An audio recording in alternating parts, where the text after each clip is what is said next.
نظر المدينة والنخيل يحفها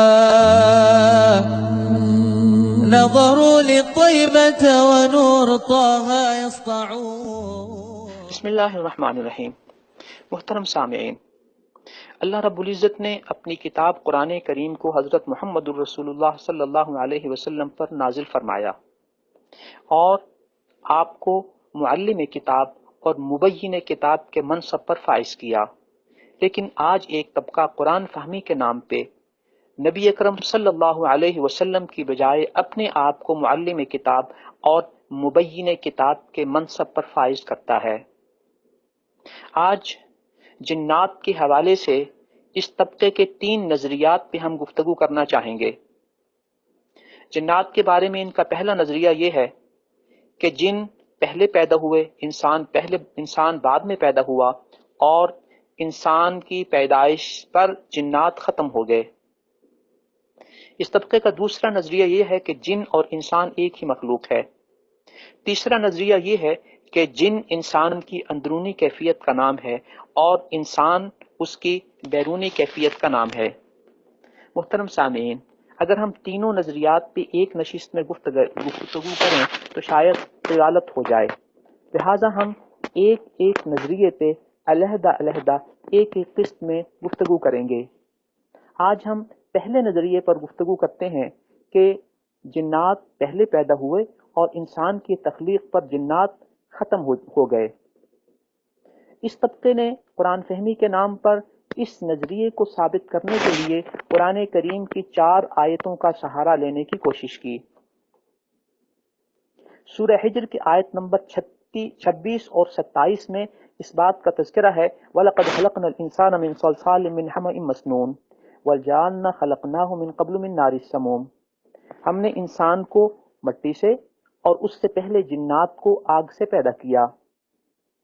دوسری آیت سورہ نمل کی آیت نمبر 62 یوں پیش کی گئی وَيَجْعَلُكُمْ خُلَفَاءَ الْأَرْضِ، اللہ تعالیٰ تمہیں زمین میں خلیفہ بنائے گا۔ اس پر یہ تعلیق چڑھائی گئی اپنے پاس سے کہ اللہ تعالیٰ نے انسان کو جنات کا خلیفہ بنایا، چونکہ جن پہلے تھے اور انسان بعد میں آئے۔ تیسری آیت کا سہارا یوں لیا گیا کہ وَجَعَلْنَا اللَّيْلَ وَالنَّهَارَ خِلْفَةً، ہم نے دن اور رات کو ایک دوسرے کے بعد آنے والا بنایا۔ تو جب دن آتا ہے رات چلی جاتی ہے، رات آتی ہے تو دن چلا جاتا ہے۔ سورہ اعراف کی 4تھی آیت کا سہارا لیا گیا وَقَالَ مُوسَىٰ لِأَخِيهِ هَارُونَ اخْلُفْنِي فِي قَوْمِي، آیت نمبر 142۔ موسیٰ علیہ السلام نے اپنے بھائی ہارون سے کہا کہ تم میری قوم میں خلیفہ بن کر ذمہ داریاں پوری کرو۔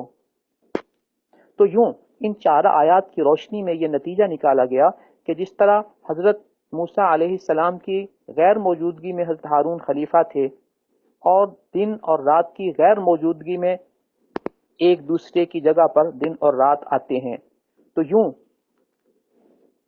انسان جنات کی غیر موجودگی میں آیا۔ آئیے قرآن کریم کی آیات مبارکہ کی روشنی میں ہم اس کا تجزیہ کرتے ہیں۔ محترم سامعین، سورہ بقرہ کی آیت نمبر 30 میں اللہ رب العزت ارشاد فرماتے ہیں وَإِذْ قَالَ رَبُّكَ لِلْمَلَائِكَةِ إِنِّي جَاعِلٌ فِي الْأَرْضِ خَلِيفَةً، جب اللہ تعالیٰ نے فرشتوں سے کہا کہ میں زمین میں خلیفہ بنانے والا ہوں۔ اب تخلیق کے بعد اللہ تعالیٰ نے جنات اور فرشتوں دونوں کو حکم دیا کہ اس کو سجدہ کرو۔ اس سے واضح ہوا کہ انسان کی تخلیق سے پہلے جنات بھی موجود تھے اور فرشتے بھی موجود تھے۔ اگر خلافت کا معنی یہ ہے کہ پہلی مخلوق ختم ہو گئی اور وہ جنات تھے، تو پھر جنات کے ختم ہونے کی بنیاد پر یہ بھی ماننا پڑے گا کہ فرشتے بھی ختم ہو گئے۔ حالانکہ یہ نظریہ قرآن کریم کے آیات اور قرآن کریم کی پوری تفاصیل کے ساتھ میل نہیں کھاتا۔ حضرت جبریل علیہ السلام اور دیگر فرشتے جن کا تذکرہ قرآن کریم میں جا بجا موجود ہے، وہ انسانیت کی تخلیق کے بعد موجود تھے اور موجود ہیں۔ گویا اگر خلافت کے نام پہ جنات کو غیر موجود ماننا ہے تو اس سے لازم آئے گا کہ فرشتے بھی چونکہ انسان سے پہلے پیدا ہو چکے تھے، لہٰذا ان کو بھی غیر موجود ماننا ہوگا۔ محترم سامعین،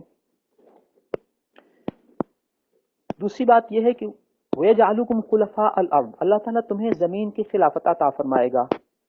پورے قرآن کریم میں کہیں بھی انسان کو جن کا خلیفہ نہیں کہا گیا۔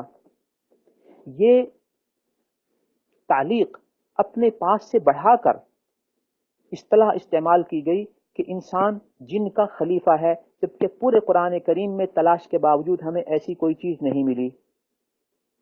حالانکہ سورہ انعام کی آیت نمبر 165 میں اس بات کا مزید تذکرہ ہے، هو الذی جعلکم خلائف الارض، وہ ذات جو تمہیں زمین کے خلیفہ بنائے گا۔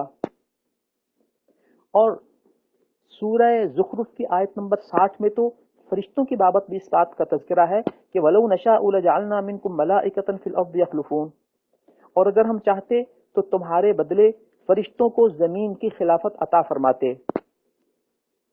تو یوں محترم سامعین، اللہ رب العزت نے انسان کو زمین کی خلافت عطا فرمائی۔ کہیں بھی جنات کی خلافت کا تذکرہ نہیں ہے کہ یہ کہہ دیا جائے کہ انسان جن کا خلیفہ ہے لہذا جن کی غیر موجودگی ضروری ہے۔ ہاں، وَلَوْ نَشَاءُ اس بات کا تذکرہ تو سورہ حجر کی آیت میں ہے کہ انسان سے پہلے ہم نے جنات کو پیدا کیا، لیکن کسی کے پہلے پیدا کرنے اور بعد میں پیدا ہونے کا یہ مطلب ہرگز نہیں ہوتا کہ پہلی مخلوق ختم ہو گئی۔ محترم سامعین، دنیا کی کسی مثال سے ہم سمجھتے ہیں کہ اگر ایک کمپنی اپنی 10 پروڈکٹ کا پروگرام بناتی ہے اور یہ کہتی ہے کہ ہر 6 مہینے کے بعد ہم نے اپنی نئی پروڈکٹ کو مارکیٹ میں لانا ہے، اور اس طرح ہم نے چند مہینوں میں اپنی 10 پروڈکٹ کو پورا کرنا ہے، تو اس کا یہ مطلب ہرگز نہیں ہوتا کہ دوسری پروڈکٹ کے آنے پر پہلی پروڈکٹ ختم ہو جائے گی، یا تیسری نئی پروڈکٹ کے آنے پر پہلی 2 پروڈکٹ ختم ہو جائیں گی۔ ہرگز نہیں، یہ تو صرف ترتیب ہے کہ وہ پہلے ہیں یہ بعد میں ہیں۔ پاکستان میں اگر سہراب سائیکل کمپنی نے پہلے بائیسیکل بنائی اور پھر بائک بنائی، تو پھر بائک بنانے کا یہ مطلب نہیں کہ اس نے بائیسیکل کی پروڈکٹ کو ختم کر دیا، نہیں، دونوں کی تیاری ہو رہی ہے۔ الغرض ان آیات کی بنیاد پر کچھ چیزیں اپنی طرف سے قرآن کریم میں بڑھا کر کہ جن کا خلیفہ انسان ہے اور خلافت کے لیے پہلے کی غیر موجودگی ضروری ہے، یہ تعلیق اور یہ نتیجہ کشید کرنا قرآن کریم کے مزاج سے میل نہیں کھاتا۔ جبکہ خاص طور پہ قرآن کریم میں جا بجا جنات کا تذکرہ موجود ہے۔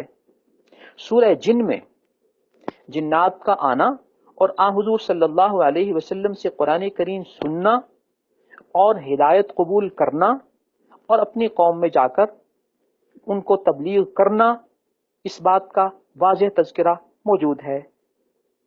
سورہ احقاف کی آخری آیتوں میں بھی جنات کا آنا، قرآن کا سننا اور اپنی قوم کو جا کے تبلیغ کرنا، اس کا تذکرہ موجود ہے۔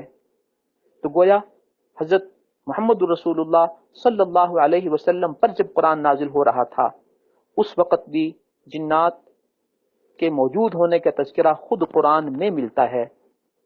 اس ساری تفصیل سے یہ بات روز روشن کی طرح واضح ہو کر سامنے آ گئی۔ نمبر 1، پورے قرآن کریم میں انسان کو جن کا خلیفہ نہیں کہا گیا کہ اس پر یہ نتیجہ مرتب ہو کہ خلافت کے لیے پہلے کی غیر موجودگی ضروری ہے۔ نمبر 2، جن پہلے تھے، انسان بعد میں پیدا ہوا، لیکن کسی کے بعد میں پیدا ہونے کا مطلب یہ نہیں ہوتا کہ پہلا ختم ہو گیا، ورنہ فرشتوں کو بھی غیر موجود ماننا پڑے گا۔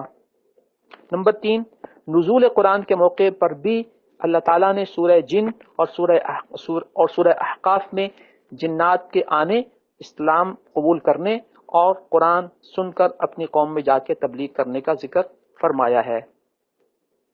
دعا ہے کہ اللہ تعالیٰ ہمیں حقیقت اور صحیح بنیادوں کے اوپر قرآن کریم کو حضور صلی اللہ علیہ وسلم کی تعلیمات کی روشنی میں سمجھنے کی توفیق عطا فرمائے، اور حضور صلی اللہ علیہ وسلم کی ذات بابرکات کو تعلیم اور تبیین سے علیحدہ کر کے اپنے آپ کو مقام تبیین اور مقام تعلیم پر فائز کر کے اس طرح کی ٹامک ٹوئیاں مارنے سے اللہ تعالیٰ محفوظ فرمائے۔ آمین آمین۔